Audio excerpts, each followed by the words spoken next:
Dalam nama Bapa dan Putra dan Roh Kudus, amin. Bapa di surga, kami ucap syukur dan terima kasih ya Bapa, bahwa kami kau ingatkan sekali lagi, cinta kepada Allah adalah cinta kepada sesama manusia.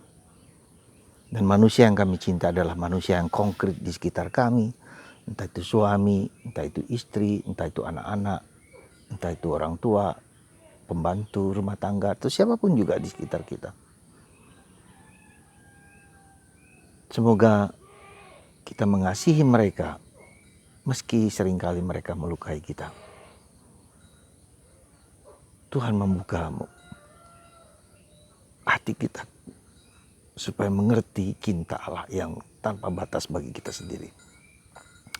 Terpujilah namamu kini dan sepanjang segala masa. Amin. Saudaraku terkasih dalam Kristus, ada satu hal yang mungkin harus kita sadari secara baik dan secara benar dan secara holistik. Penderitaan itu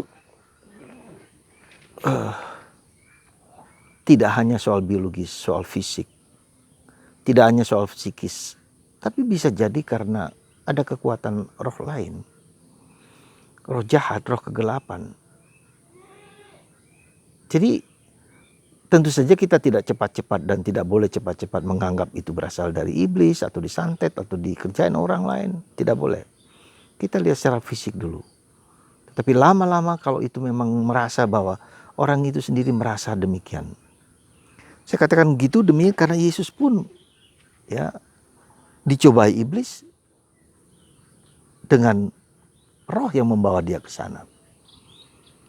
Roh yang mencobai Yesus. Tapi Yesus menang atas kuasa kegelapan itu dan sudah menang. Sudah dikalahkan kuasa kegelapan itu. Maka saya hanya mengingatkan, menyadari ya bahwa penyakit, masalah dan seterusnya tidak cukup hanya dengan usaha baik, tetapi harus banyak berdoa. Harus mohon Roh Kudus. Juga harus mungkin kita minta bimbingan kepada orang lain supaya ngerti memahami hidup kita. Supaya kita hidup dalam Roh Kudus, supaya kuasa-kuasa kegelapan yang mungkin ada dalam diri kita atau dikasih orang lain atau apapun lah namanya, ya, kita dijaga dan dipelihara, dilindungi. Itulah pentingnya kenapa kita harus berdoa rosario, berdoa kepada Bunda Maria, kepada para kudus, mereka melindungi kita, para malaikat, supaya kuasa-kuasa itu tidak mampu menembus tubuh dan raga kita dan jiwa kita. Ya. Nah itu yang pertama yang perlu kita sadari juga gitu. Jadi melihat hidup itu dalam kerangka yang lebih luas. Maka kita harus membentengi diri dengan banyak berdoa, dengan banyak hening, dengan juga mungkin dengan puasa, dengan mati raga. Secara kecil-kecilan ya, untuk membuat mata batin kita menjadi terang dan jelas. Nah Yesus juga demikian, maka dia dibimbing oleh Roh Kudus, hidupnya dibimbing oleh Roh Kudus. Ketika dibawa ke padang gurun, Roh Kudus membimbing dia, Roh Kudus memberi kesempatan kepada Yesus untuk menunjukkan, untuk mengenali karya Roh Kudus itu. Dan sekarang juga Roh Kudus membimbing Yesus untuk ke bait Allah. Dan dia kemudian naik ke panggung, ke altar dan membuka kitab Nabi Yesaya. Ya, dan dikatakan roh Tuhan ada padaku. Ya.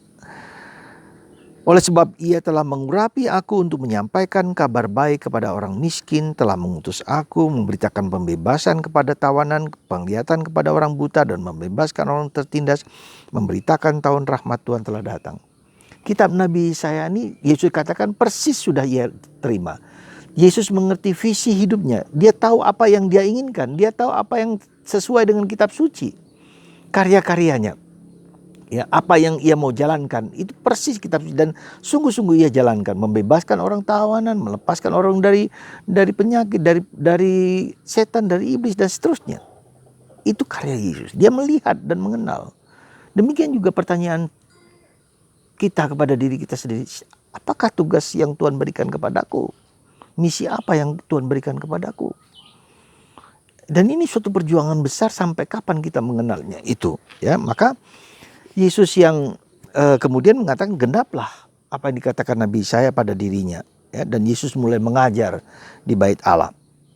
Sekali lagi membuat orang heran, kagum, tergentar-gentar kepada Yesus akan apa yang diajarkan yang mungkin berbeda dari apa yang diajarkan oleh para ahli Taurat. Dan ketika Yesus berada di altar, itu artinya tidak semua orang bisa berada di altar.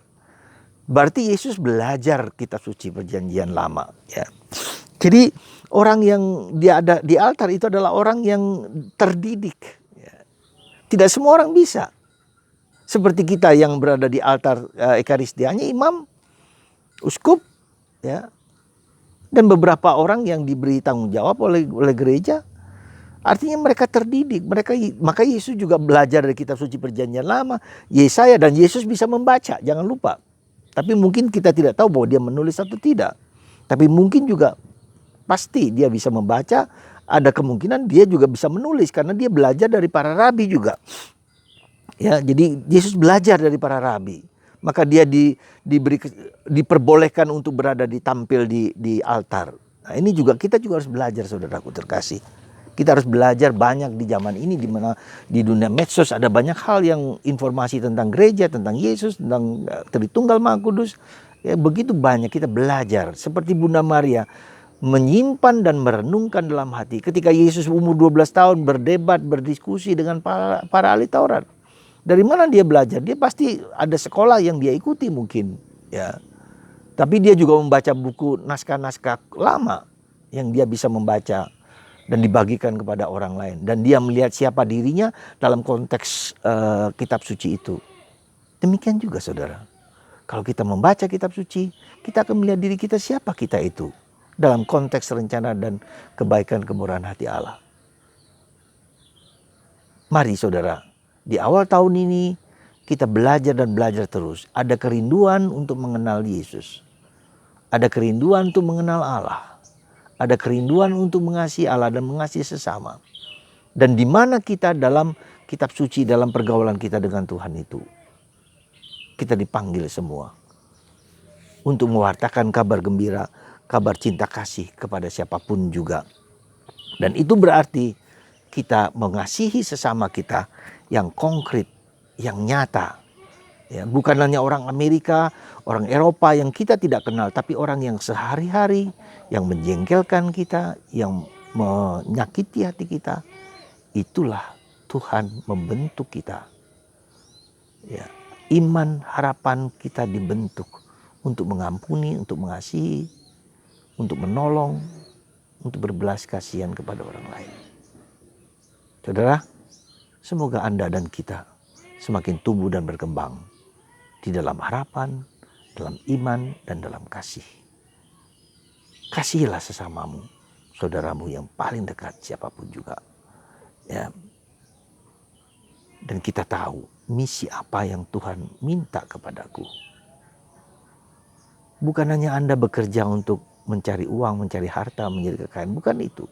Itu sampingan. Tetapi ketika Anda menemukan misi Tuhan dalam hidup Anda, lewat pekerjaan-pekerjaan yang Anda miliki, itulah yang membahagiakan, memberikan damai kepada Anda dan kepada kita semua.